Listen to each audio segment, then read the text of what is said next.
में मयूरभंज जिलार 2 लांच अधिकारी स्किल डेभलपमेंट कोऑर्डिनेटर प्रद्युक्ति रंजन भूया और विषय block project manager Laxman Kumar Biswal बुधवार अपराह्न 60,000 लांच नेउथबा बेले विजिलेंस हाथ में धरा पड़िछंती। मयूरभंज जिला विषय ब्लॉक जोड़िया ग्राम पंचायत लिलीमणि टुडू मिशन शक्तिर GPLF scheme master book keeper चाकरी दरखास्त करते मात्र यह चाकरी कराइदेवा लांचुआ कोऑर्डिनेटर श्री भूया और प्रोजेक्ट मैनेजर श्री विश्वाल 60,000 टंका लिलीमणि को दाबी करते। ए विषय लिलीमणि जीपीएलएफ सभापति देवाला किस्कू को जणाइथिला। देवाला किस्कू एनआई विजिलेंस विभाग द्वारस्थ होइथिला।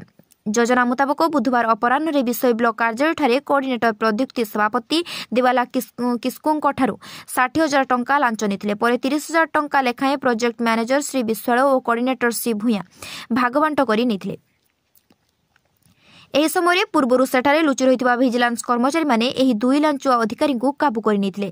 एथिसह बारिपदा स्थित तुलसी चौरा ठारे थिबा प्रद्युक्तिक घर और कार्यालय एवं लक्ष्मणक विषय स्थित भड़ाघर और भद्रक ठारे थिबा घरे एक सांगरे चढ़ऊ करा जाई बहु गुरुत्वपूर्ण कागजपत्र जबत करा जायछि। एने विजिलेंस विभाग रे 3 तारीख मामला रुजु करी अभियुक्त द्वय को गिरफ करा जायछि बोली आज सेमानक कोर्ट फेरवार्ड करा जिवो बोली सूचना मिलछि। एही चढ़ऊ बालेश्वर विजिलेंस एसपी नरहरि नायकଙ୍କ निर्देश क्रमे बारिपदा अतिरिक्त विजिलेंस एसपी हरेकृष्ण माझीଙ୍କ नेतृत्व रे विजिलेंस अधिकारी माने चढ़ऊ रे शामिल होइथिले।